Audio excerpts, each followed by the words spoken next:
Om Vasudeva Sutam Devam Kamsa-charno-ramardanam Devaki Paramanandam Krishnam Vande Jagadgurum.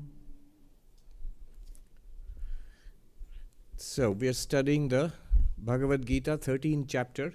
We have just begun the verses 1 and 2. And we stopped there. We're going to stop and explore this a little more. I said that Adi Shankaracharya has written an extensive commentary on the second verse of the 13th chapter. His longest commentary in the whole Bhagavad Gita. It's actually an inquiry into what is Advaita Vedanta really. So we'll chant these two verses again and then we'll continue with the discussion. Shri Bhagavan Uvacha, you can repeat, Shri Bhagavan Uvacha, Idam Shariram Kaunteya, Idam Shariram Kaunteya, Kshetram Ityabhidhiyate, Kshetram Ityabhidhiyate, Etadyo Vettitam Prahu, Etadyo Vettitam Prahu, Kshetra-jñaṁ iti tadvidaha, Kshetra-jñaṁ iti tadvidaha, Kshetra-jñaṁ chāpi mām viddhi, Kshetra-jñaṁ chāpi mām viddhi, sarva-kṣhetreṣhu bhārata, sarva-kṣhetreṣhu bhārata, kṣhetra-kṣhetrajñayor jñānaṁ, kṣhetra-kṣhetrajñayor jñānaṁ, yatta-jñānaṁ mataṁ mama, yatta-jñānaṁ mataṁ mama. He says here, Sri Krishna, that these bodies we have, just label them fields. Kshetra, field. You know? And those who experience these bodies from within, label them knowers of the field, kṣhetrajña. Kshetra means field, kṣhetrajña, knowers of the field. And by saying this, he is making the distinction between field and field knower. He is making this most important insight, is giving us this insight, we are not bodies. We have often discussed this. This is the first step in the Vedantic inquiry, that we are not bodies. The bodies are there, but we are not bodies. And we discussed how using, for example, an inquiry like seer and seen, drigdrishya viveka, we can come to an understanding. We can grasp it for ourselves. How, in what sense am I not the body? Notice he is not saying that the body is not there. Body is there. But I am not literally this body. And that also applies to the mind. There's a distinction between body, mind, and I am the witness consciousness of this. Now, is this all that is to be known? Is this the final knowledge? In the lead commentary to the second verse, Shankaracharya raises this question. Is that all? I am not the body, I am not the mind, I am the witness consciousness. That's a huge step forward, by the way. That's Sankhya philosophy, basically. In Sankhya philosophy, there is this material nature, the universe, called Prakriti. The entire universe, our biological bodies, our psychological minds, intellect, buddhi, all of that is nature. It's not you. And there is consciousness, limitless consciousness. Each of us is a limitless consciousness called Purusha. There are many Purushas, many such beings. We are all, each of us is such a being. And we, in the Sankhyan paradigm, the problem is that we have become confused. See, material nature and consciousness, Prakriti and Purusha, interact. Where do they interact? They interact in these bodies, in each of us. We are basically interactions of matter and spirit, of Prakriti and Purusha, all of us right now. But we are not combinations of matter and spirit. We are spirit itself. We are consciousness itself. We are Purusha. And somehow we don't know that. And so what Sankhya does is to teach us to separate these two. In our understanding, they are already separate. but we are not seeing them separately. So see the separateness, the distinction of these two, and that's freedom according to Sankhya. What is bondage according to Sankhya? Mixing up consciousness and matter, subject and object. And what's freedom according to Sankhya? Separation. Viyoga. Yoga is viyoga. Yoga literally means joining, but in Sankhyan sense, it's separation. Because of this, so why is it a problem and what is it a solution? Why is separation a solution? It's a problem because all that happens in material nature, we take upon ourselves. So birth and aging and illness and physical suffering and eventual death and rebirth, all of that we take upon ourselves, the conscious being, because we think we are these bodies. And then anxiety and fear and unhappiness and desire and frustration, all of these things which are characteristics of the mind, we take upon ourselves because we do not see the difference between ourselves and the mind. It's like being reflected. You've forgotten your real face and you see yourself reflected in the mirror. And then the dust in the mirror, you think my face has become dusty, or my face has become concave or convex, so the mirror is cracked and my face has become cracked. No, it's the reflection in the mirror. Similarly, consciousness shining on the mind, whatever happens in the mind, unhappiness, anger, misery, guilt, whatever is there in the mind, it's all we own it, and then we suffer. I can hear myself. It's material nature. Yes. Or somebody's watching live stream and me also at the same time. Yes. That's an infinite feedback loop. So the separation, knowing yourself as pure consciousness, and then working through the body-mind, then you're free of it. Because consciousness by itself is not born, it does not age, it does not die. The bodies do that. Consciousness does not become unhappy or miserable, or even consciousness does not wake, dream, or sleep. It is the mind which wakes, dreams, and sleeps. So if you can separate these two and clearly see the distinction, even while you are operating the body-mind, you'd be free. But this is Sankhya. This is Sankhya. Advaita is a step forward, is further.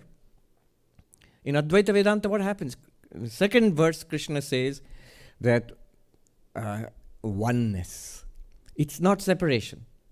After separating yourself, seeing the distinction between yourself and body-mind, then this pure consciousness itself, this witness consciousness itself, this is one in all bodies and minds. And this is that one in which all bodies, minds, and the universe appears in that.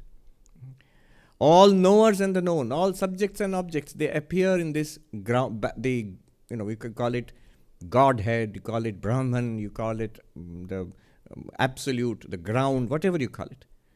And that we are. So that is what Krishna says in the second verse. He goes further.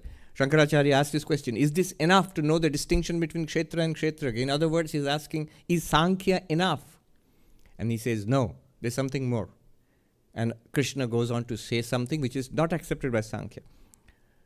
There is one consciousness in all bodies and minds, not one knower of the field in every field. No, apparently so, but really, if you investigate the knower of the field, you will find that there is one knower of the field ultimately. This is Sankhya does not agree with this. Sankhya says there are many consciousnesses, one consciousness. Why one consciousness? Why not many consciousnesses? These debates, there are a lot of discussions on this. Further, all these fields and the world and every universe, they're all appearing in that consciousness. What do you mean appearing? They're not. Do you see the difference between appearing to and appearing in? I'll give you 3 statements. The universe appears to you, the consciousness. 1. 2. The universe appears in you, the consciousness. 3. The consciousness appear as your own universe. 3. I'll tell you the difference between them, point out the distinctions. When I say the universe appears to us, it means there is a distinct universe which is appearing to me. There is a universe and I am experiencing it because I am conscious. That's one. And that most people wouldn't dispute. Yeah, that's more or less what's happening. But the second one is a big step forward, is that the universe appears in our consciousness. By in, I mean, just like the example would be a dream universe. Like the dream universe, we all admit, dreams, whatever we saw in the dream, whoever we saw and whatever happened, the space, time, objects, people, events, all in the dream, they are all, it's not that they appeared to us, they appeared in us. We all agree. The entire dream universe was in the dreaming mind, in my mind. We agree? Like that, Advaita Vedanta is claiming, actually in the waking state also, this physical universe, it's not appearing to you, it's appearing in you. And then goes further. It's appearing in me, this universe is appearing in consciousness. What's this universe made of? If the dream world is appearing in the dreaming mind, then what's the dream world made of? Is it made of bricks and stones and water and air and fire and atoms and protons and superstrings? No. If it's appearing as a dream in our minds, it's made of mind. I'm not saying anything new. This is what we understand our dreams to be. Whatever our mind says, when we dream, whatever our minds are, our dreams are made of the mind. What's the stuff? When you say this table is made of wood, but if I dream of this table, would that table in the dream be made of wood? No. When we wake up, we'll realize it's just... Right now, for example, if I show you the book, you'll say, yeah, the book is made of paper and cardboard and all that. But now close your eyes and visualize the book, which I just showed you. Right now, that visualization which we are doing, that visualized book, what is it made of? Is it actually made of paper? No, of course not. It's made of thought, of imagination. Similarly, if it is appearing in consciousness, the universe, then it must be made of consciousness. So that's the third statement. It's consciousness alone appearing to itself as its own universe. And that's Advaita. Why is it Advaita? Because there is no two anymore. Even while the universe is appearing, even when billions of people and billions of living beings and non-living entities, tables and chairs, quarks and quasars are appearing and disappearing to you, you can claim honestly there's only one thing. Consciousness alone, or Atman alone, or Brahman alone. That alone is there. That is non-duality. Because no second thing, even while you're experiencing the second, even when we are experiencing the other, no other exists because the other is you. This is oneness. This is non-duality. Swami Vivekananda was reading in that book, The Inspired Talks, right here in upstate New York on Thousand Island Park. Very inspiring, this powerful non-dualistic statement he makes. He says, there is only one God, and that God is he coins a new term, knownest of all that is known. It is all that we ever see. But see, he means, I'm commenting on that, see, hear, smell, taste, touch, think, feel, enjoy, suffer. It is just that one. And then the next statement, he says, no living being, even animals, can deny the intuition of I am. The self exists. The existence of self cannot be denied by anybody.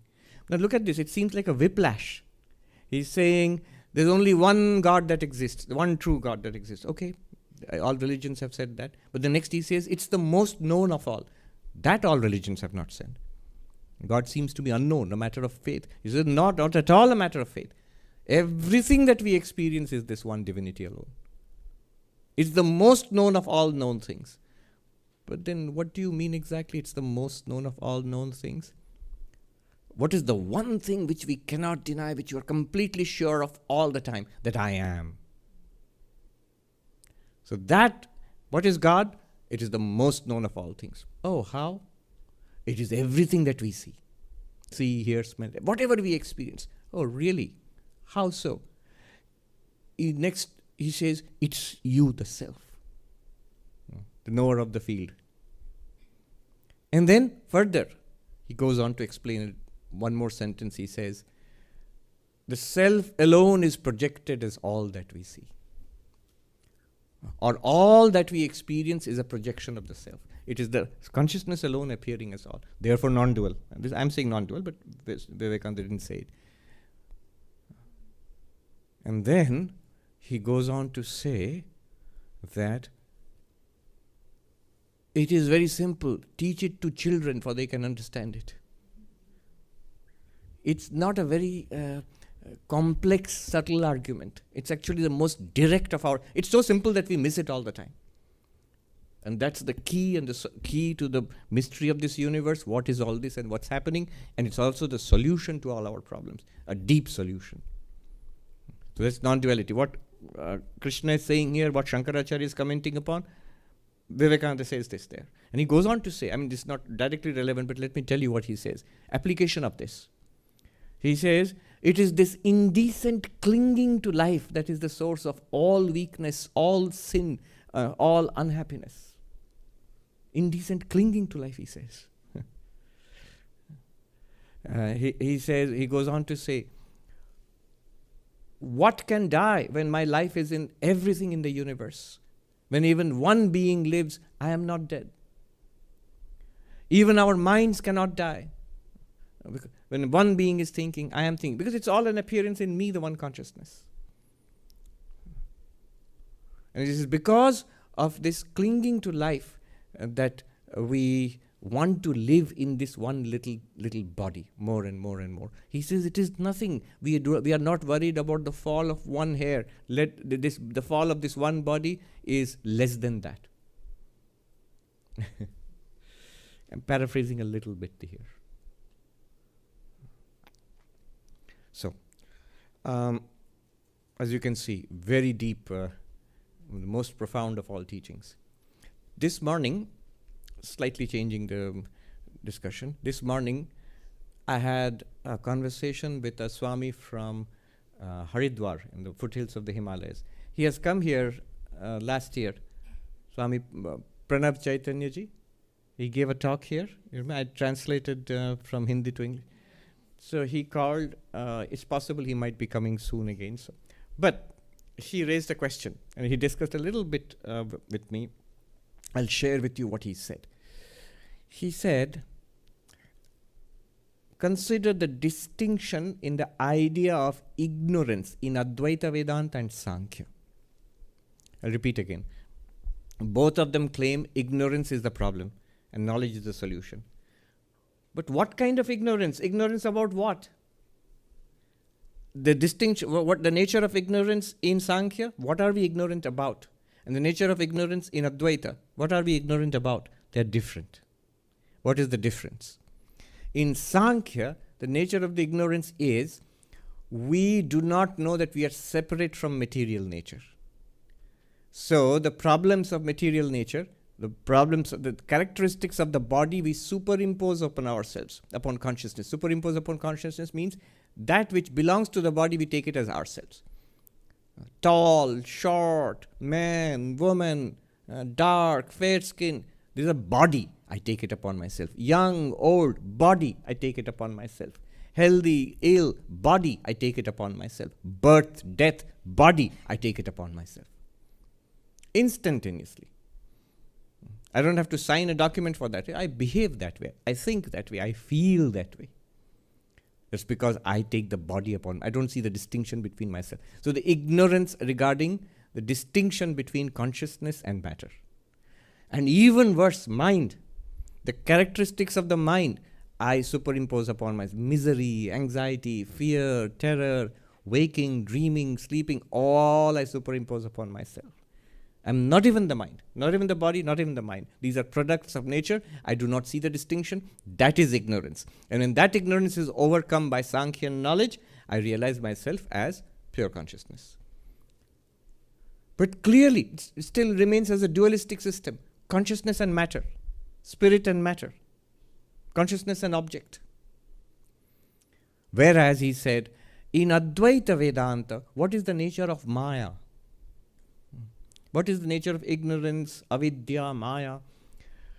In Advaita Vedanta, it is, I'm translating what he said, it is anirvachaniya. You cannot say that it is, you cannot say that it is not. And it is entirely within consciousness, projecting consciousness as this display of this universe. So it is not just a confusion in the intellect, as it seems to be in Sankhya. Here it is a power of Brahman or Atman, which projects Brahman, existence, consciousness, bliss, as this entire universe. So Brahman itself appears as this universe. In Sankhya, that's not true. In Sankhya, you are not this universe. In fact, you are distinct from this universe. That's the thing. Here, it's the opposite. You are this universe. This universe. Our problem then in Advaita is that we identify ourselves with a slice of this universe, this little body-mind, and then everybody else is an other. We do not know what we are, immortal consciousness, existence, and we identify ourselves with what we are not, this body-mind. So when we remove ignorance in Advaita Vedanta, we arrive at non-duality. In Sankhya, we arrive at duality, consciousness and matter. I am not this. In Advaita Vedanta, we arrive at I am the reality of all that exists. I am the one consciousness, I am in the one knower of the field in all fields, as Krishna has said.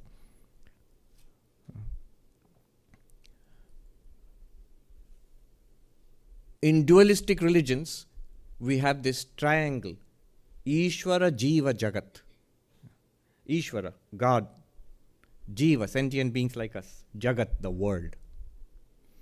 What Krishna is saying here is dramatic. He is saying the truth. There is a truth to be understood about the world, about yourselves, and yes, about me, God.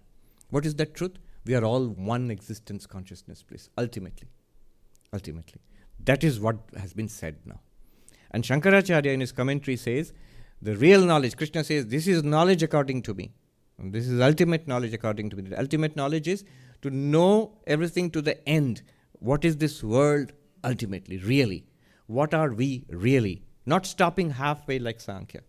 And what is God? Sankhya doesn't even talk about God. So what is God really? Ishvara, Jiva, Jagat, these are ultimately one existence, consciousness, bliss. Not parts. There is only one, appearing as a world, appearing as many sentient beings, and appearing as the God of all of this. So this is a dramatic difference. So the Swami was telling me, when you distinguish between Sankhya and Yoga on one hand, and Advaita on the other hand, notice the difference in their understanding of ignorance. What is it that we are ignorant of? So the second verse, the first verse, Sankhya would be very happy with it. Field and knower of the field. See, you are the knower of the field, everything else is the field. The second verse, Sankhya would be uneasy with it. I am the knower in all fields. And these fields are also not distinct from the knower. That hasn't been mentioned, that's taken for granted, because in Vedanta, Ishvara, the creator of this universe, the universe is not distinct from the creator of this universe. It's Ishvara alone appears as this universe. Vedanta Sara, I will not explain, but those who are curious about what am I talking about, Ishvara, Saguna Brahman, is the Abhinna Nimitta Upadana Karana of Jagat. What does it mean? The one and undivided material cause, instrumental and material cause of this universe. So this universe is nothing other than the divinity itself. So it's an immanent divinity in and through this entire universe. All right. But that's not our subject today. Our subject is the discussions. All this is very fine, but there are huge objections. So multiple objections we studied last time, they have come. What are the objections? Quickly, 4 objections were set up against non-duality. The opponents, various philosophies. You can imagine Sankhya among them, Nyaya among them, other philosophies. They come forward, other darshana systems. They say, wait a minute, raining on your non-dual parade. If you are saying, according to Krishna, Krishna has just said, Ishvara and kṣhetra-jñaṁ, knower of the field and God, are one and the same. That means either God becomes a sentient being like us, problem, because then God is no longer God. God becomes a jiva. Or in the words of Shankara, the question is God becomes a samsari, Ishvara becomes a samsari. Samsari is like us. We are propelled by our past karma, going from birth to birth. We are whirled through samsara. If Ishvara is like that, what good is? If then God is imperfect. God is no longer God then. It's imperfection. Or the other way around, there is no samsara in that case. We are all one with God. So God is always free. Ishvara is always free. So if you are all one with God, then we are not in samsara. We are free. We are free. There is no samsara. So there is no samsari. We are all one with God after all. There is no samsari. Nobody in samsara. Then samsara is not there. The problem itself has gone away. You say, what could be wrong with that? But what is wrong with that is then, what are we doing here in that case? It seems to have no connection at all with reality. Third, if this is so, if we are all Ishvara, one with Ishvara, then what's the point of all these texts? Vedanta, Upanishads, all of these teachings, they are all meant to deliver us from samsara, freedom from the cycle of birth and death. But you're already saying we are not samsaris. Then what's the point? Then what is called Shastra Anarthakya, meaninglessness of the scripture would ensue. Third objection. These are all heavy-duty objections. Enough to sink your ship of non-duality. And the fourth one, most dramatic, is it's completely against all means of perception, all means of knowledge. We can clearly see non-duality is not true. It's duality, dualism. Samsara is real. We can see it. Our sources of knowledge, our perceptions, our inference, all of them reveal samsara. How can you say samsara is not there? So these are the objections. And Shankaracharya replies, last time we saw, with a cryptic half sentence. He says, nope. Jnāna-jñānayoho anyattvena upapattehe. So I'm reading from Shankara's commentary. He says, this is all justifiable. So I can explain. It's like you catch a kid with his hand in the cookie jar and say, what are you doing? And say, I can explain. So Shankara says, I can explain. How can you explain? By the difference between knowledge and ignorance. Everything makes sense by the difference between knowledge and ignorance. What do you mean? See, the scriptures. Yes, you are one with Brahman. You are Brahman, that's right. But it's no good as long as we are ignorant of the fact. And therefore the scriptures are useful, even though you are Brahman, even though Krishna is right. He is identical with all knowers of the field in all fields. That's true. But it's no use until we know it, until we realize it. Until we know this, that we are Brahman, Aham Brahmasmi, until we realize that, it's no use. And therefore the scriptures are useful. Why? Because there is ignorance of the fact. Now you see why the Swami's discussion about ignorance this morning, what I'm bringing in, what kind of ignorance is there in Advaita talks about it, and what kind of ignorance Sankhya talks about.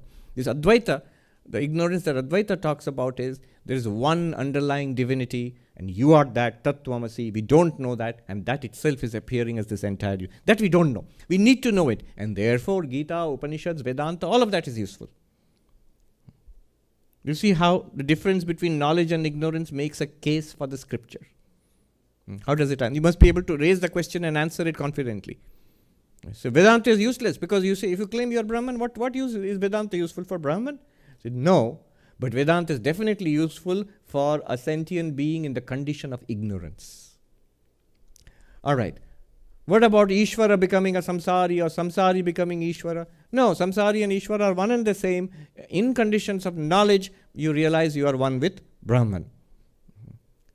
And so in that case, are you not saying if ultimately Ishvara and the samsari, the sentient being, are equal, then Ishvara is no longer Ishvara? It is true ultimately. Ultimately, if I am no longer a jiva, in this entire world is an appearance, then how can the nature of God also remain untouched? Suppose, what is God after all?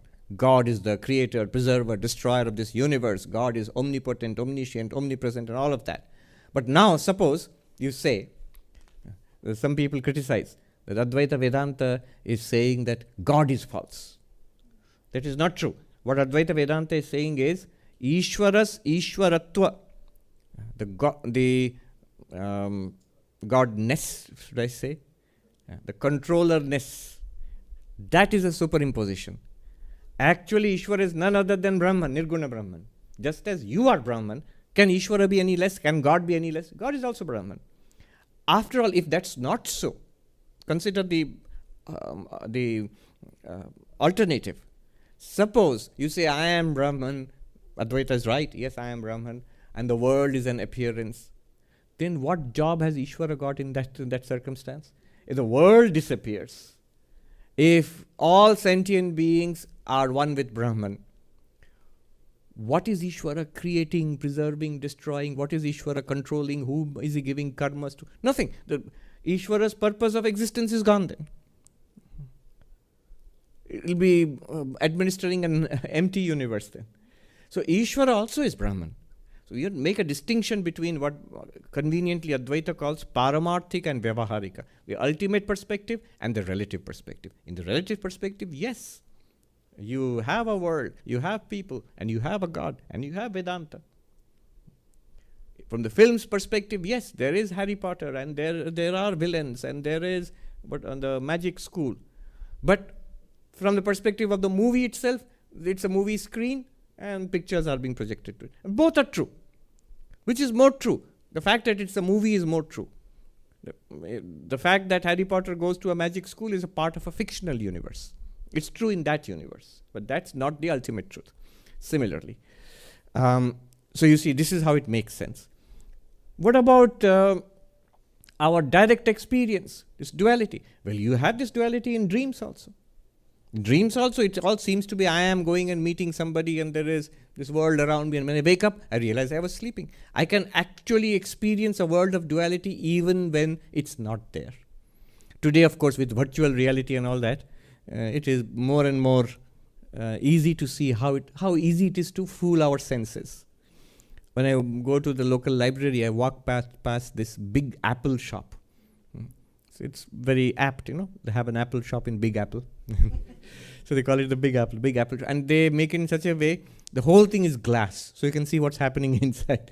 And nowadays earlier they used to show laptops and things like that I could see. Now there's a whole range of these glasses. There's Apple Vision or something like that they call it. So it projects a whole virtual world in front of you, and with which you can interact and do your work also. Similarly, in this case, in fact, there's this book, Untethered Soul. If you Google it, most popular book on meditation, I think, in the top of the lists, Untethered Soul. I forget the name of the author. Anybody remembers? Michael Singer. Michael Singer, yeah. So there he gives a very beautiful example. He says that imagine you've gone to a movie and it's very overwhelming. A big screen and all that.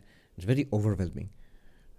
And you're sitting in darkness, so you can't see yourself. You're seeing the movie. How you get absorbed in the movie, especially if it's a compelling plot.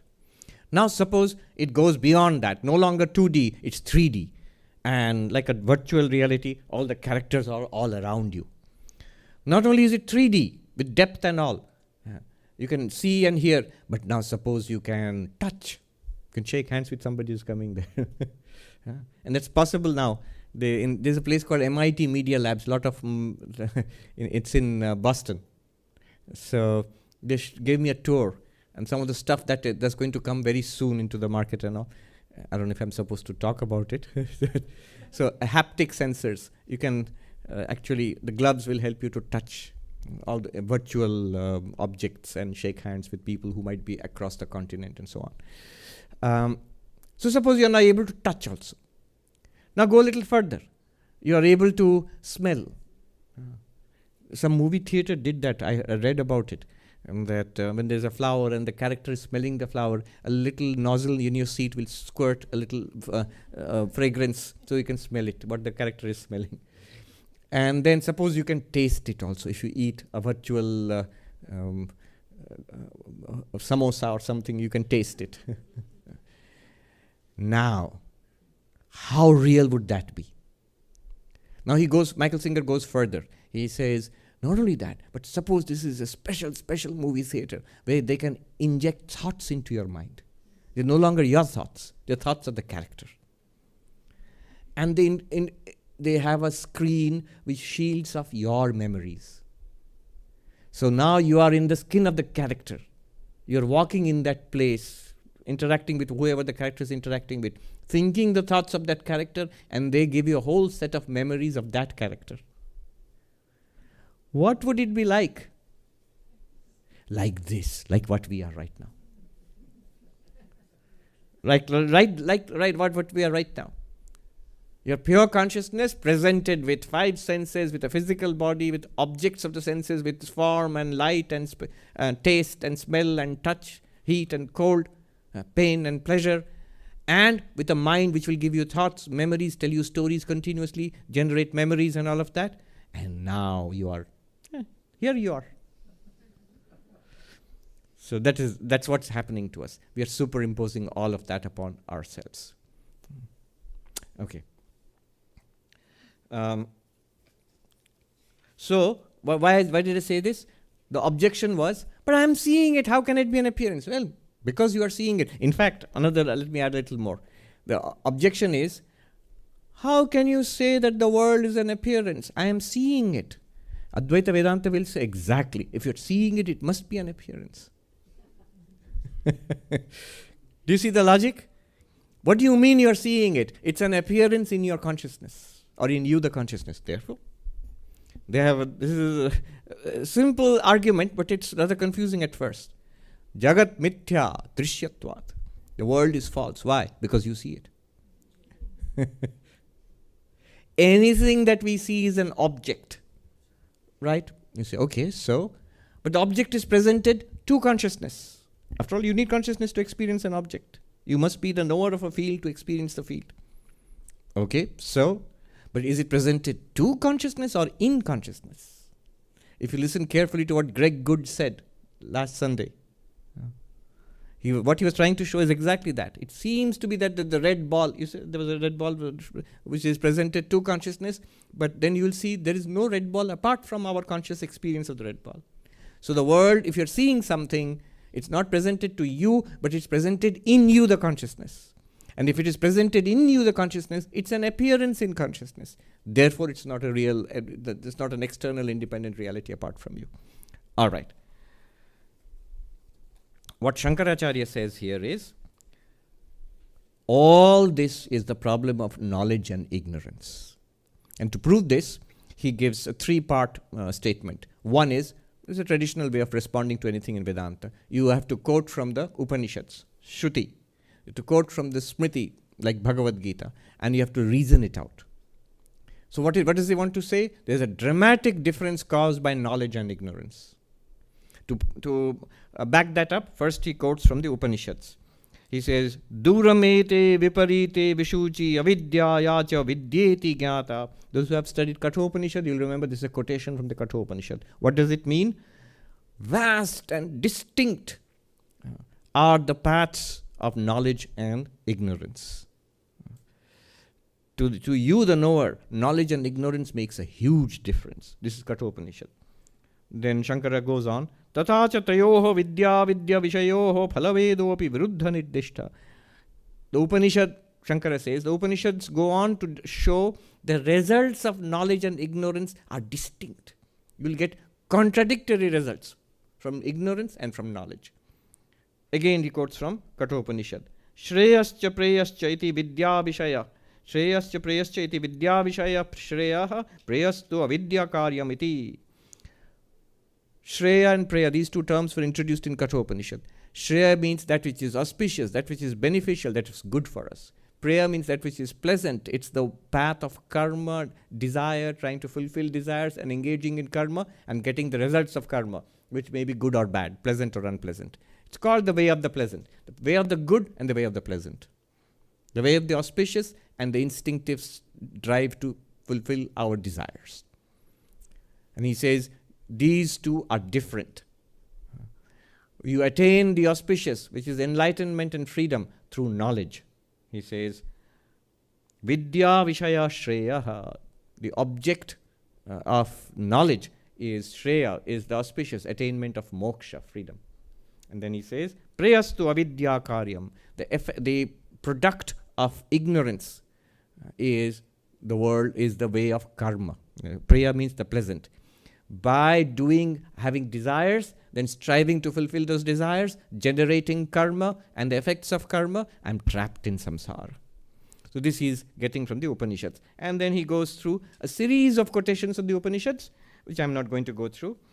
The next step is to quote from the Smriti, another class of text, secondary to the Upanishads. So there he, a sampling of quotes, a couple of quotes, 2 or 3 quotes from the Gita itself. He says, Smritayascha, in the Smritis too we find, Ajnanena vritam jnānaṁ tena muhyanti jantava. Gita, 5th verse of 15th chapter.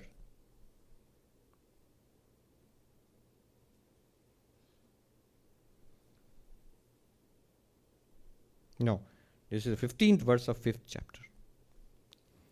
By ignorance are deluded all sentient beings. So Gita itself says we are all deluded by ignorance. Ihaiva taijjita sargo yesham samya sthitam manaha. This is the 19th verse of the 5th chapter. Here itself you overcome the cycle of birth and death. Who overcomes? Those whose minds are centered in oneness. Samya means in evenness, in sameness. You see the same reality in the midst. He says here itself. Here means in the midst of tremendous diversity. You see the underlying oneness. They have overcome the cycle of birth and death. Clearly, the knowledge of this underlying oneness takes you beyond samsara. Ignorance of this underlying oneness thrusts you into samsara. Gita says it, Krishna says it. Then next, 13th chapter, 28th verse. Samam pashyan hi sarvatra samavasthitam ishwaram. So in this very chapter it will come later on.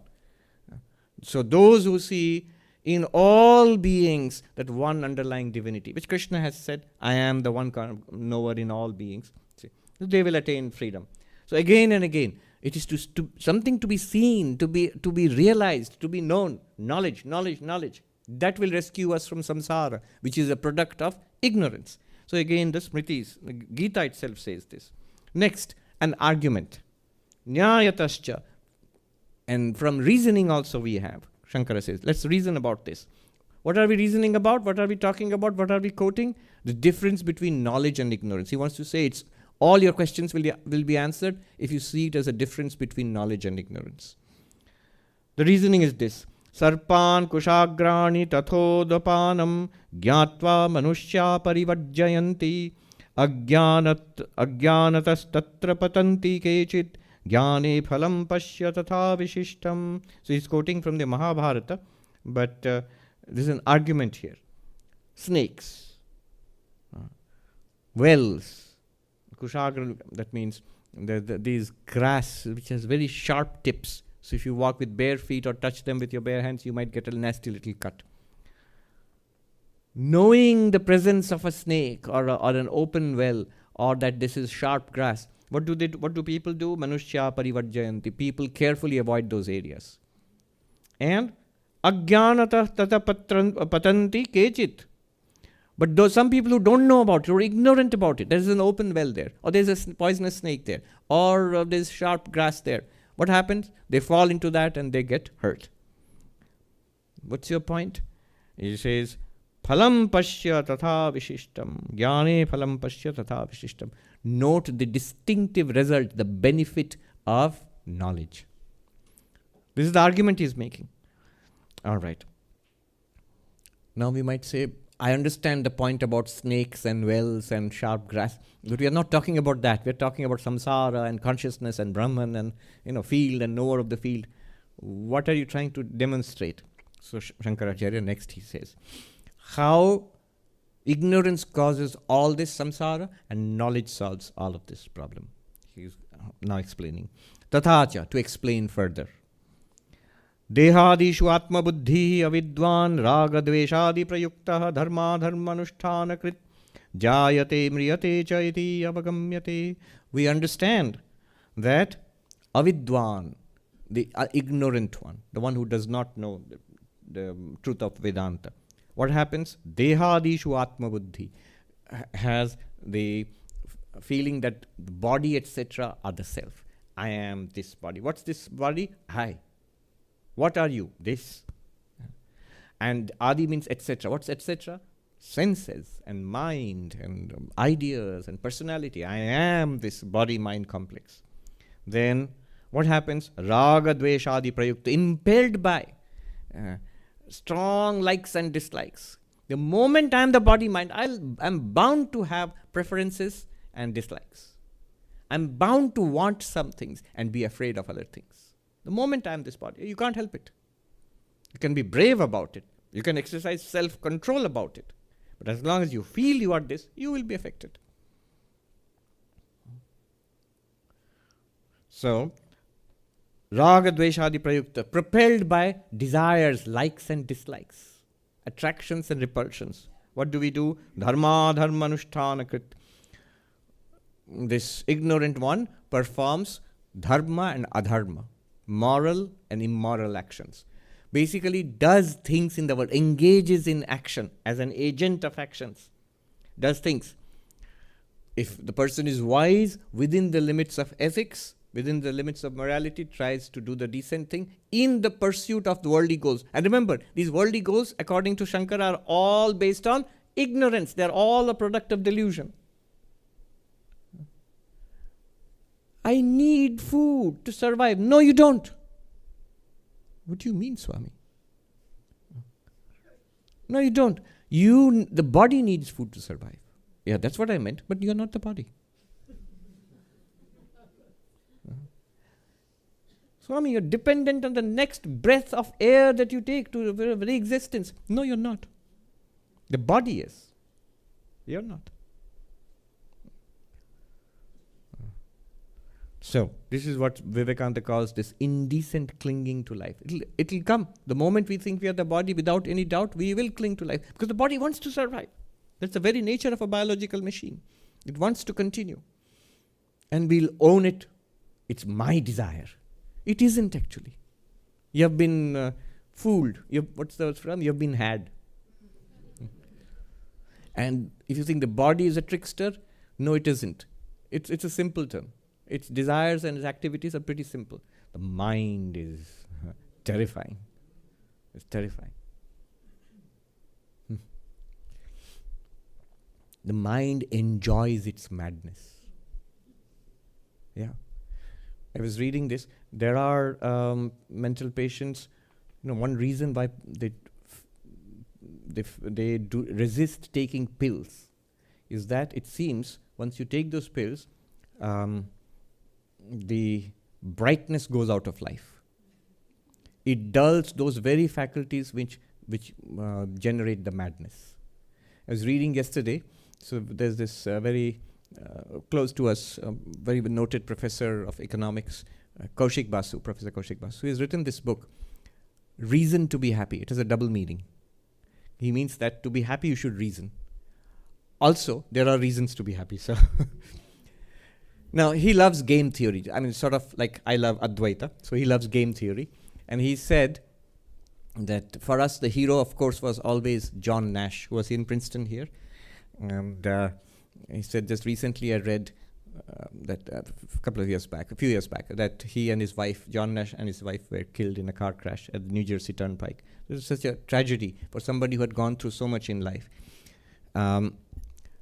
Most of us, we know about John Nash because of a movie, Beautiful Mind. So he was this prodigy who ultimately got the Nobel Prize for economics. But his real contribution was to game theory and mathematics, what's called the Nash equilibrium. Anyway, to cut a long story short, this professor said, I was reminded of the time I had met John Nash, my hero, at Princeton. So he and another professor were visiting Princeton University. And by that time, John Nash had pulled out of the schizophrenia problem quite a bit. And he was mostly all right. So he used to spend hours and hours walking on the lawns, on the grounds of the university. And this professor said, so he's a legend to us, but people at Princeton had become used to seeing him because he is always around. And we used to watch in awe, this whose subject we were teaching in class, the man himself is out there pacing the lawns. So he said one day I invited him to have lunch with us in the cafeteria in the university. So the great man came and he sat with us, with Professor Basu and another professor. And we talked, not much. And the little aside he reveals is, another young Indian student was there who was passing by, and we called him, join us. He was none other than Abhijit Banerjee, who got the Nobel Prize just 2 years ago. He was there at that time. He came and joined us at the table. And when we informed, he didn't even know who John Nash was. We informed him who he was. It's like an English literature student suddenly was told that the other person, third person on the table is William Shakespeare. He was stunned. He said, look. But then he says, John Nash talked about, or wrote actually, and meant about his illness. He said he did not look upon the treatment as an unmixed blessing. He said it's coming out of the schizophrenic delusion. This is according to John Nash. This is not something you see in the movie. He says it's not like recovering from a physical illness. If you recover from a physical illness, it's great. It's an unmixed blessing. You feel much better. But he said when you recover from that, it's like the spark has gone out of life. Which is why for some time he refused to take medicines, because it prevented him from doing mathematics also. The mind loves its madness. But one difference I can tell you, if we are enlightened, we will not feel the spark has gone out of life. For the first time you will free. What does it feel like? It's not like coming out of schizophrenia. It's rather coming out of, Shankaracharya says, like out of a physical illness. You feel for the first time endless well-being. Vivekananda had this discussion with the great agnostic Robert Ingersoll. Robert Ingersoll said to Vivekananda, I don't believe in this religion, spirituality. I believe in squeezing the orange of life, to the last drop. Vivekananda said, I believe that too. Only in my choice of fruit do I differ. For me, it's a mango. But then he says, imagine, if you can, that you do not die. Imagine the freedom you have. Imagine that the universe is one with you. Exactly what we're talking about. Universe is one with you. The joy of knowing that everybody is one with God, whatever you experience. He says, live life in this way and squeeze the orange of your life, squeeze the fruit of your, and get every last drop, get 10,000-fold more. So, then he says, dharma anushtana krit, performing dharma and adharma, moral actions, immoral action. Then what happens? You generate karma. You do moral actions, you generate good karma, what is called punya. And do immoral actions, generate bad karma, what is called papa. And the result of this punya and papa, good karma and bad karma, is sukha and dukkha, pleasure and pain. How do you know this is true? Well, look at our lives, pleasure and pain. People think, what was I in my past life? If it's at all true, what was I in the past life? Don't bother. Just look at your present life. It gives you a clue to what you were in your past life. Somebody joked, this whole problem with past lives is everybody, says that they were Cleopatra or, Julius Caesar or something in the past life. No, we were whatever has generated this life right now. So, then what happens? Jayate mriyate cha, is born and they die. And then they're born again, and they die again. And this is called this chakra, the cycle of samsara. This is due to ignorance. Avidwan, the ignorant one. This is all because of ignorance. And if we know what we truly are, then what happens? Dehadi vetiriktatma darshinaha ragadveshadi prahana apeksha dharma pravritti upashamat muchyante iti. Those who know the truth that I am not the body, not the mind. I am this limitless consciousness. So I am not born or dying with the body of the mind, with the body mind. I am not dying with being born or dying with the body, and I am not transmigrating from life to life with the mind. Then what happens? Raga, dveshadi, prahana, apeksha.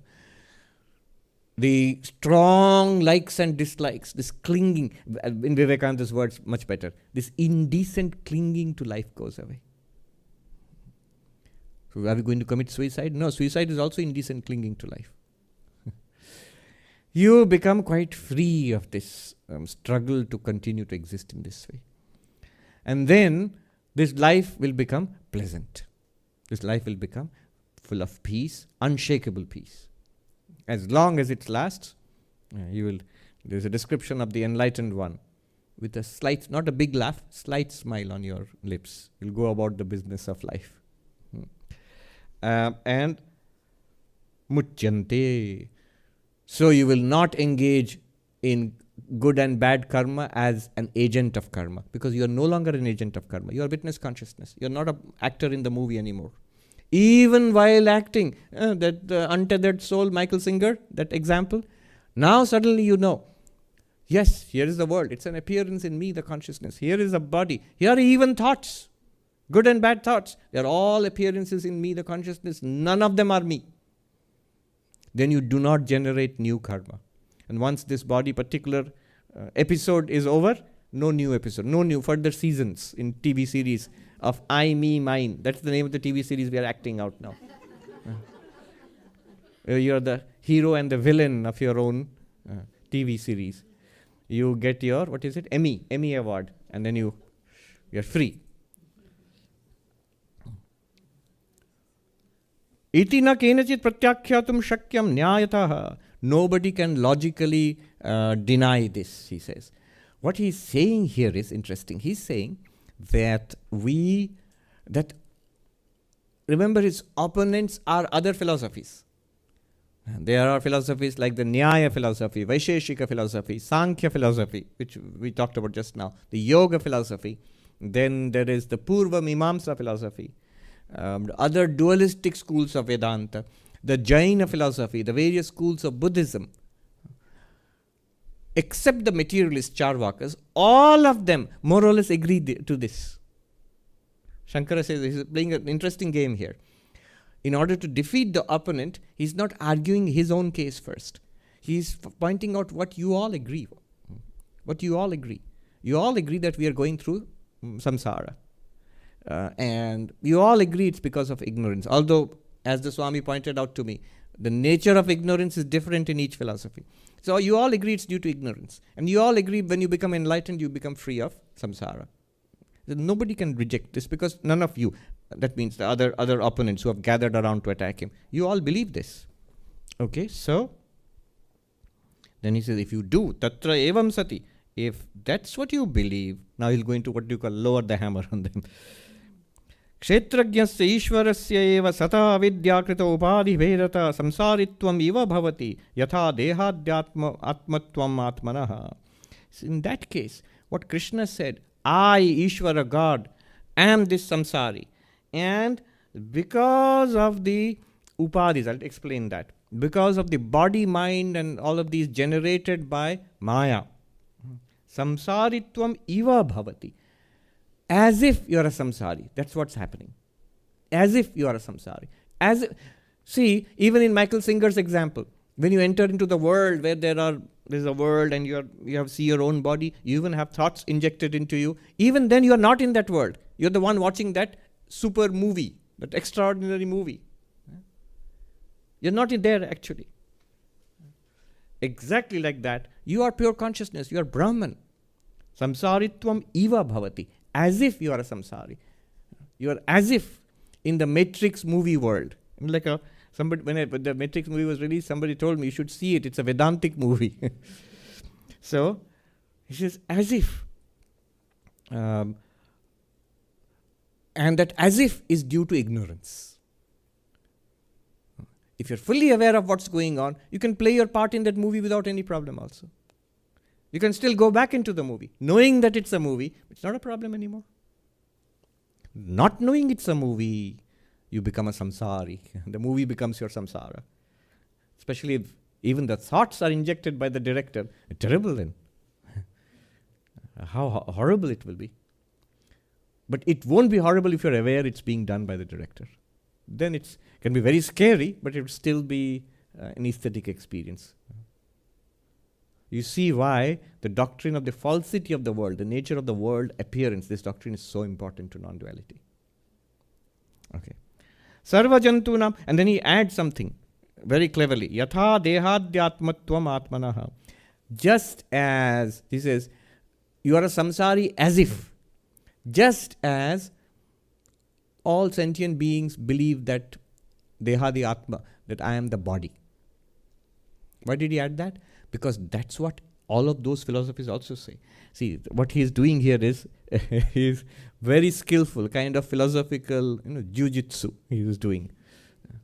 So what he is doing is, he is using the beliefs of those attackers against them.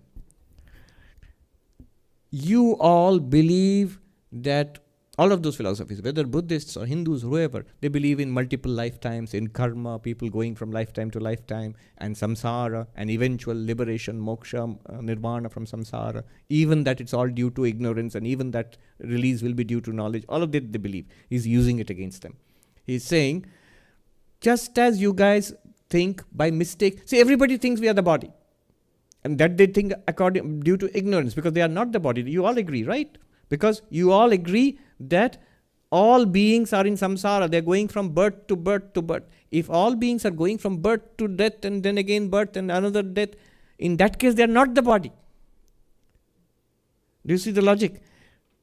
You cannot be the body. Whichever philosophy you follow, if you are one of those guys who say that there is a samsara, many lives and many deaths, one thing you're implying is the person cannot be the body in that case. Because if the body is dead, in each life the body dies, is gone, then you're gone. You cannot go to another life anymore. Only the materialist claims that you're only the body and nothing more than the body. But any religion believes that you must be something more than the body. Every religion believes that, without exception. You cannot be a material entity only and be religious. You can't be. So he's saying, you guys you have your own religions, your philosophies. All of you believe that there are many lives, right? In that case, and yet all beings think that they are the body. But in that case, you hold that all beings are wrong. You have to say, yeah, beings are wrong. They are not the body, but clearly they think they are the body. Why do they think they are the body? Because of ignorance. Because of ignorance, they superimpose the body upon themselves. So the fact of superimposition, ignorance, its effects, these things is making them accept through their own philosophies. Now he'll just add a little more to it and bring them to Advaita. And he says, Sarva-jantunam hi prasiddha deyadishu anatmasu atmabhava nischita avidyakritaha. In all sentient beings, it is well known to all of you. You all masters of different philosophies, you all agree. All sentient beings under ignorance, they think that the not self, the body, is the self. They think that. People feel that. All sentient beings feel that. Animals feel that. Human beings feel that. And according to you, why do they feel that? It's because of ignorance. According to you, you all say you are not the body because you go from lifetime to lifetime. You're going through samsara. Therefore, you can't be the body. Body is dead. So many bodies have come and go. So you could not be the body.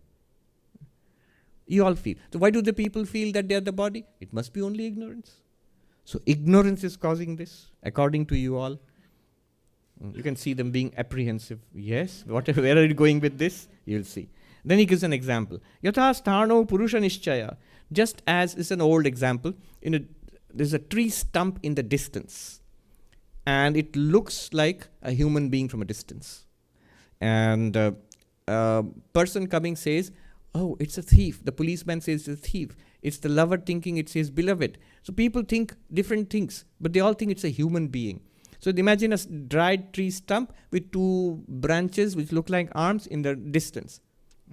So he says that's called sthanu. Sthanu literally means stationary object, a tree stump in this case. So the example is this. Yatha sthano purusha nischaya. Just as in a tree stump people think it's a human being. Nacha etavata purusha dharma sthano bhavati sthanu dharma va purushasya. That does not mean that the properties of a tree stump will become the properties of a human being, nor will the properties of a human being become the properties of the tree stump. People are sure it's a human being, but that does not mean a human being's property, like talking, walking around. A tree stump does not talk or walk around. It will never become the property of a tree stump. Nor will the property of a tree stump become the property of a human being. What's the property of a tree stump? It's stationary. The very word sthanu means stationary. And it's made of wood. It's a dead tree trunk. Those are not properties of a human being. So their characteristics will never be the same. even though we have mistaken one for the other. All right? This is an example. What are you trying to prove? He says, tatha, just like that. Na chaitanya dharmo dehasya, deha dharmo va chaitanyasya. Exactly in the same way, consciousness and body, the characteristics of consciousness cannot be those of the body. Just as the characteristics of the human being are not characteristics of the tree stump. Like the tree stump, think of the body. Like the human being, think of yourself as consciousness. The characteristics of consciousness are not the characteristics of the body. You see, in this phrase, 2 words, whole hard problem of consciousness is here.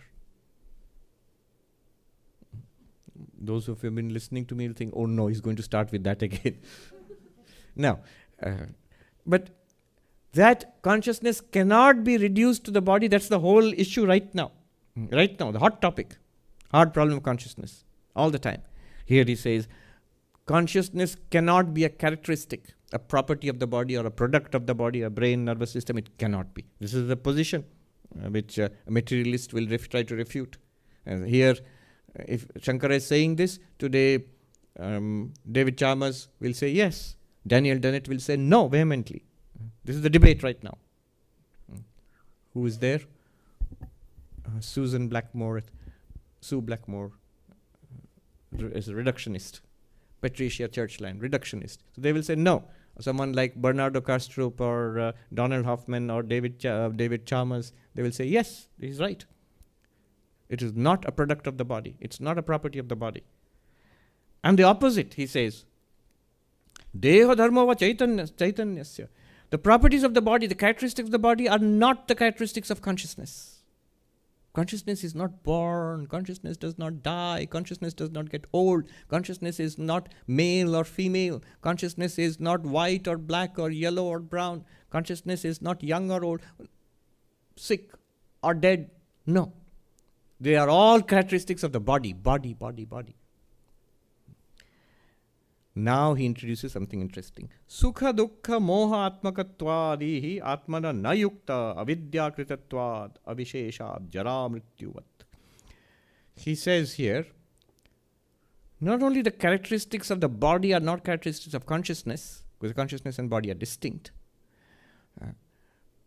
The characteristics of the mind are also not characteristics of consciousness. Thoughts, feelings, emotions, ideas, pains, pleasures, memories, they're all there in the mind, but they are in the mind, not in consciousness. It is just as by ignorance we super-identify with the body, similarly, by ignorance we identify with the mind.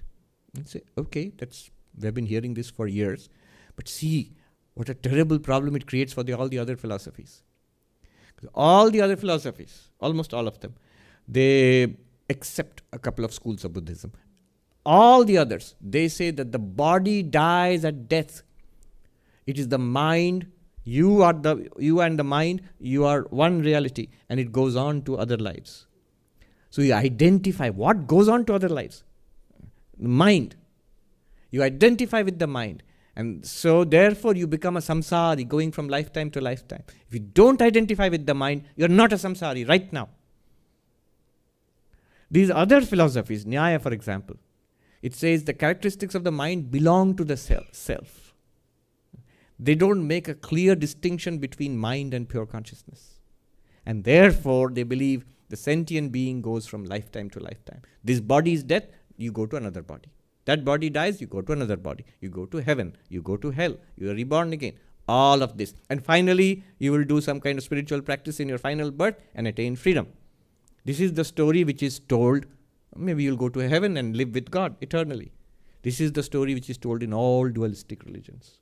And here he attacks that sharply. He says, just like the body is identified with the self out of ignorance, the subtle body, mind too, is identified with the self out of ignorance. Just as height and race and age and disease cannot be characteristics of the self, the characteristics of the body. Similarly, pleasure, pain, memory, personality cannot be characteristics of yourself. your real self. They are characteristics of the mind. Body dies, mind goes on to other lives. I agree with you there, but you are not the mind. So you don't go on to other lives. You apparently do. Right? Virtual reality. As if you are a samsari. You are not really a samsari. Once you make this distinction that you are Brahman, it becomes clear to you. When you make the distinction with not only with the body, if you make distinction with the body, every religion becomes applicable to you. But if you make a distinction with the mind, then Advaita becomes straightforward, direct. In that case, you are not born. You do not take another birth. You do not go from lifetime to lifetime. Mind goes, but you don't. You are the witness of that also. Not only that, you don't attain to freedom because that witness consciousness is already free. You are not in bondage because that witness consciousness is not going from lifetime to lifetime. It's not a samsari actually. You are already free. What will get freedom there? You are already free. Nothing can be done to that. Why this is an important point is this. It's because all the other philosophies do not sufficiently distinguish self from mind. They will say, yes, we are not the body. The body dies, but the immortal soul, this person goes on to heaven, hell, other bodies. Shankara is saying here, why are you making this distinction between mind and body? Both mind and body are objects. The moment you catch hold of the mind, you will be dragged from lifetime to lifetime. You will be a samsari, requiring freedom. And these people will say, no. We are not the body, but we are the mind. The mind is an integral part of the self. Shankara says, avisheshat jara mrityuvat avidya. Now he has put them in a corner. Checkmate. Avidya kritatva visheshat jara mrityuvat. He says, because this identification with the mind is equally a product of ignorance as you have all agreed your identification with the body is. Why? Avisheshat. There is no distinction.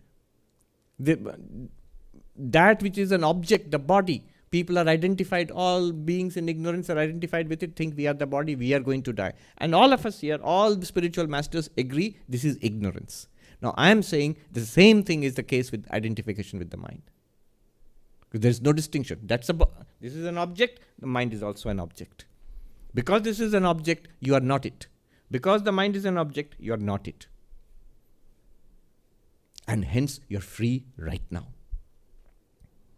This is the dramatic thing. And he said, this is what Krishna is trying to say when he says to Arjuna, kṣhetra-jñaṁ chāpi māṁ viddhi sarva-kṣhetreṣhu bhārata. I am the one consciousness in all fields. All fields means includes body and mind. I'll just end with this. Our real problem, right now, and with the medicine for which is Advaita Vedanta, is that we are unwilling to treat the mind as different from ourselves. It's not so difficult to not disown exactly, to treat the body objectively. No one really here says, I am flesh and bones and hair and pus and blood. Nobody says that. They say they are things, often icky things. I can sort of intuitively feel I'm different from them. But this intuitively feeling I'm different from them, this is the mind speaking. It's not so easy to distinguish ourselves from the mind. It's a very subtle thing. And as long as we hold on to the mind, you'll see most of our problems are mind. Are mind. All of our problems, almost. Especially spiritual seekers. What's the distinction in spiritual and in the path of non-duality? In most spiritual paths. Worldly people, truly worldly people are concerned with the world. Why did this happen? Why did that not happen? Why did that person say it like that? Why did that person behave like that with me? Do I deserve this? It is so awful. People are, our demand is everybody should be unceasingly, maximally nice to me all the time. We don't say it, sounds crazy, but we are that crazy. So this is a worldly person concerned with the world only. What is the difference between this person and spiritual seeker? Spiritual seeker, the world has faded a little to the background, is more concerned with one's reaction to the world. I meditate, I am devoted to God, I practice Vedanta. Why did I get so upset? I'm upset about being upset. I'm upset about my mindfulness, my meditation, my devotion not being effective. The complaint, I try to meditate, but my mind is restless. Common complaint for spiritual seekers. And I say that's good. That's a sign of great progress. Not that your mind is restless, that's not great progress. The fact that you have stepped back from worldliness. You're more concerned about the mind, the state of the mind, than about the world itself. Great. Big progress. Big progress. Yeah, one step closer inward, one step inward. Big progress. I give the example of Swami Abhayananda in Mayavati ashram, faced with a tiger who walked across. The tiger walked across his path one afternoon, and his reaction was to put his hand in his coat and feel his heartbeat. Has my heartbeat increased? That was his worry. The world is an appearance in consciousness, and if the world appears as a tiger, do I take it to be real? If I take it to be real, then I am the body, and this is a tiger body, is going to eat me up. But if I am a witness consciousness in which this monk's body is appearing and the tiger's body is appearing, even if the tiger eats it up, should be all right. Good for the tiger. But I should not be alarmed. That was his worry. So you see how his concern is not with the tiger, not even with his imminent death, but with the heartbeat. Has he become afraid, even unconsciously? That's difficult. But and the anecdote goes, he discovered the heartbeat was normal. He felt, oh, good. You can imagine the tiger rolling his eyes and tiger thinking, another non-dualist. That's it. Om Shanti Shanti Shanti Harihi Om Tat Sat Shri Ram Krishna Rupanamastu. Yes. Just hold on for a minute. A couple of comments that Shankaracharya adds, Jara Mrityuvad, just like old age and death. And that's the final clinching move. You just to see it as like a chess move. He says, you are not the mind. You have identified with the mind just as we have identified with the body. Exactly as you have all agreed that birth and old age and death are of the body, and all sentient beings say, I'm getting old, I'm going to die because of ignorance. You agree? Because of ignorance, they think that they're getting old. And if they are very knowledgeable, they would say, body is getting old, body is going to die, but I'm all right. All of you agree. All the other, you can imagine the other master sitting there.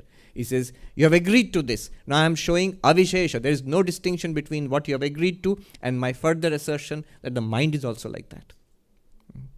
So our identification with the ups and downs of the mind, with the complexes and guilt and anger and frustration, negativity of the mind, with its projects and fancies, these are also fallacies. These are also based on ignorance, just as identification with the body is based on ignorance. You all agree. If you said no, then show me the distinction.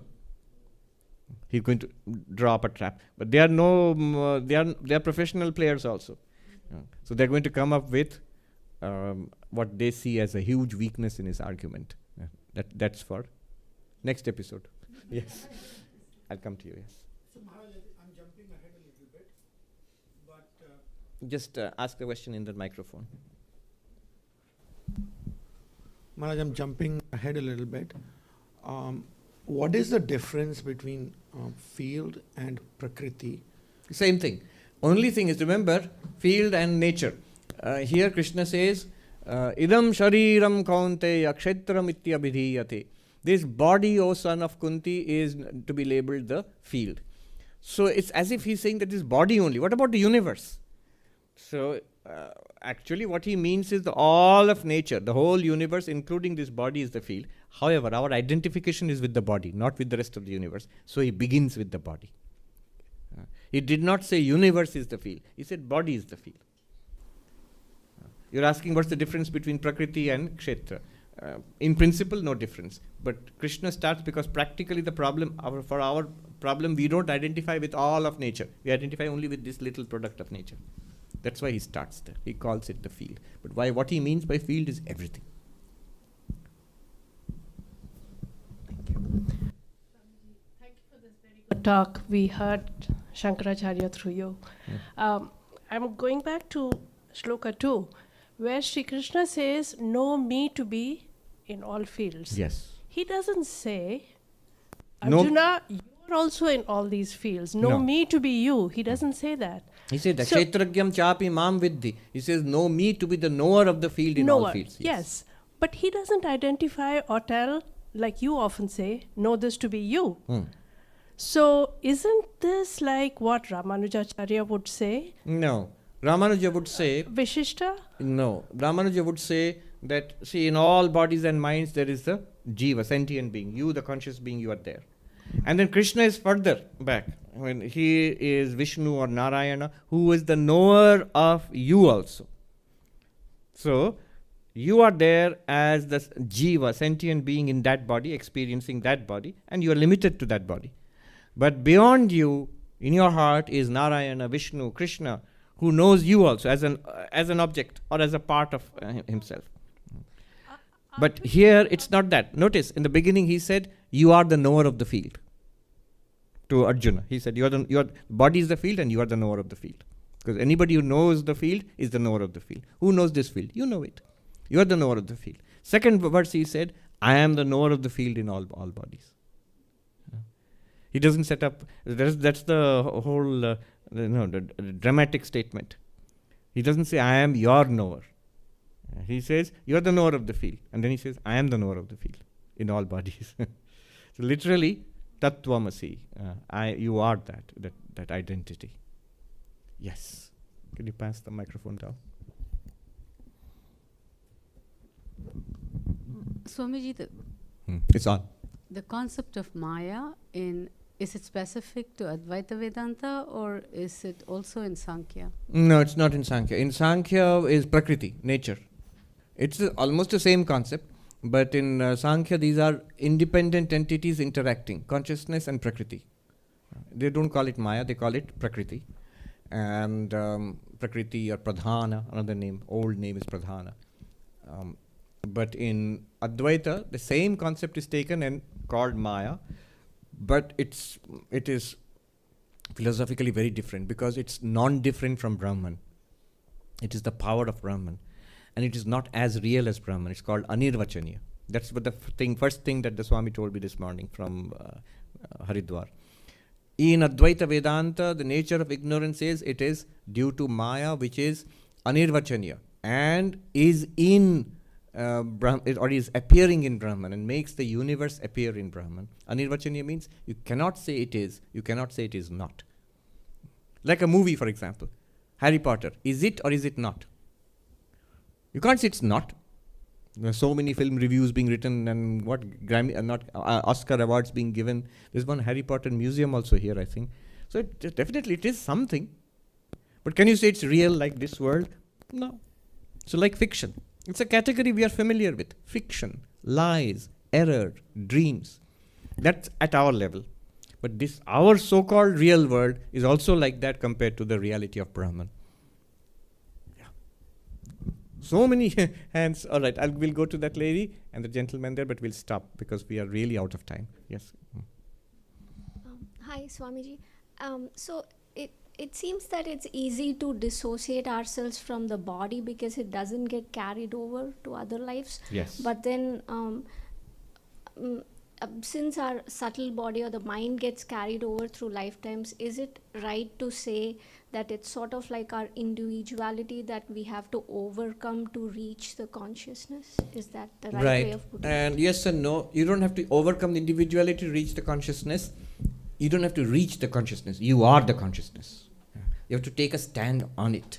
In the sense, when you take a stand in the body, the world is physical and real to us. When you take a stand in the mind, then everything is mind to us. And when you take a stand in consciousness, as the witness consciousness, you'll suddenly see everything is an appearance in that consciousness and is nothing other than that consciousness. Yes, it's a little more difficult because it's constantly with us. from your perspective as the conscious being, you can even create a little gap, psychological gap between yourself and the body. Because in dreams you have a full life in the dream without any reference to the sleeping body. Then one can imagine how I am not the body. I can still exist as a conscious being without being the body. But it's very difficult to see how you can be a conscious being without the mind also. We don't think so. Because deep sleep, where the mind is also not present, but we are there, but we don't seem to think so. We think deep sleep is nothing. It's like no consciousness. Whereas Advaita says that you are fully there in deep sleep, just that the body and mind are shut down. So, yes. Apply these reasonings. These are called prakriya, methodologies. For example, object. If it appears to you, it's not you. Do your thoughts appear to you? Yes. Do your emotions appear to you? Appear means do you experience them? Yes. Do memories appear to you? Yes. If it changes, it's not you. So do thoughts change? Of course. Understanding, memories, ideas, do they change, likes and dislikes? Of course. In that case, they are not you. They are there, but they are not you. They don't define you. They don't even limit you. So in this way, distinguish.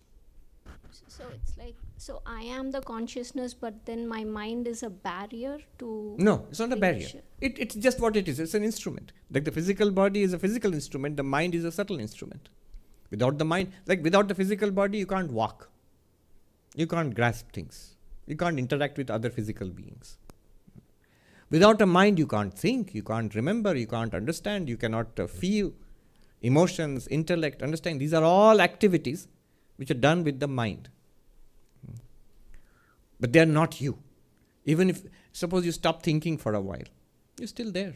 You're just not thinking. We have become compulsive thinkers. Because we feel we are the mind, therefore if the mind stops, we are not there anymore. No, we are there, very much so. It's the mind which is scared of stopping. So the mind is, as I say, a wonderful servant, terrible master. Yeah, it's an instrument. Learn to regard the mind as an instrument, which it is actually. Create this little gap between yourself and the mind. A great freedom will ensue. The last person, the gentleman there. We'll end with that. Pranam Swamiji.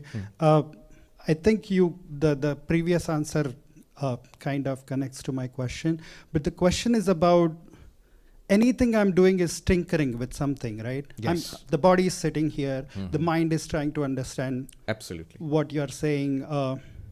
So still I'm tinkering with something that I think, that's like, it's mine or so. And also a lot of the things you said invalidate, at least I'm thinking like this right now, chitta shuddhi is gone, transmutation is gone. Yes, transmigration, yeah. No, let's say, if you think about alchemists, like there is no going from lead to gold, all that is gone. So I go home and what do I tinker with? Yes. That's the question. Notice, none of it is gone. Just by knowing a movie to be a movie does not mean that you have to stop the movie. Not that you can stop the movie. Notice, even after understanding all of this or even thinking about it, you cannot stop any of it. It will still go on. What we will be free from is grasping a part of the movie and thinking it's ourselves and it's my project. That's like a ghost in the machine. That will be dispelled. That's what both Advaitins and the Buddhists try to do. Professor J. Garfield, who's a professor of Madhyamaka Buddhism, has written a book, Losing Yourself. Lose yourself to be really free. Yourself means a small self. Yeah. Tinkering will go on. Not tinkering means action. Action will go on. In fact, the only philosophy which is not afraid of action, which embraces the world as it is Advaita Vedanta. Notice, in bhakti, in yoga, in karma, in whatever, or in devotion, or in bhakti, you have to set aside the world which you are facing and try to do something special. Because this worldly life is not spiritual. I must have devotion, prayer, worship of God. That is spiritual. That's bhakti. That means you are doing something new. A new kind of tinkering has to be done. Not the old worldly tinkering. You're rearranging in a new way. In Raja Yoga, meditation, Patanjali Yoga, the tinkering is all in the mind. I must shut out this world of tinkering and stop tinkering. Stop it. That's yoga. Sankhya, which we discussed now. I must see myself as separate from all this tinkering. This is Prakriti. I am the witness of that. I am separate. It's not me. I am not it. It's very close to Advaita, but not Advaita. Still you are trying to do something. Advaita is the only one which has no acceptance, no rejection. Why? Because what will you accept and reject? It's all literally same without the slightest iota of difference. One Brahman only. I said, Thasathas Bharpur in Hindi they say. Packed tight with Brahman, packed tight with God is everything that we see. Vivekananda said, the only thing that we have ever seen is that divinity alone. Every tinkering is that divinity. Gita we do. Brahma arpanam, Brahmavi, Brahma agno, Brahmanahutam, Brahmaiva tena gantavyam, Brahma karma samadhina, Brahman. So all our activities, we do it before food, but basically it's for everything that we do. In all action, in your language, in all tinkerings, it's only one existence consciousness place. You don't have to set up a new kind of tinkering for it. It's not gone. Vivekananda says, it's not gone. For the first time, we have understood it for what it is. If that's too difficult, then you have to set up a special kind of tinkering called spirituality. It's meditation or devotion or something which is different from all of that. You see, that's worldly tinkering, this is holy tinkering. No, really, this is an important insight. When we are fools, immature, we try to change the world like little children and rearrange the world to suit ourselves. We get a little more mature, we try to change people. Realize people are important to us. Adults spend most of their life trying to change other people. Terrible, terrible. You're inviting terrible suffering for yourself. And you're creating suffering for others. Try to tinker with people. Try to change people according to our idea of what it should be. Then we fail at that, become a little more mature. Then we try to tinker with our own lives. Oh, all that is useless. I must wake up early in the morning, do yoga and meditate. Then I must read the Gita. I must do that is the way to happiness. I set up a strict spiritual routine for myself. Then I fail there also. Either I succeed and I don't get that peace, or I don't succeed and then I don't get that peace. Then I understand it's in the mind. Then I start to tinker with the mind. It's actually not in the world. It's not in people. It's not in my daily routine also. Not even in my life. It is my mind which is creating the problem. Another foolishness. I try to know these unholy thoughts I will replace with holy thoughts. Too much thinking I'll shut down morning and evening in meditation. I'm trying to tinker with the mind. This body mind, Shankara has told me I am witness consciousness. I am Brahman. That one I will put in the mind now. Further tinkering. What will happen? Again foolishness, suffering only. Spiritual suffering then. I've been tinkering with the mind so long, nothing is happening, no progress. People say, I'm sorry to say no progress. Yes, you're tinkering with the mind. Finally we come to knowledge and ignorance, no tinkering. Vedanta shows us what really is, and we are free from it. Then all the tinkering that will remain as long as this body lives is Jivan Mukta, is for the benefit of others. You have nothing more to gain from it. It will go on in its own way. You're perfectly fine with it. This is the tinkering non-duality. Good. Thank you so much.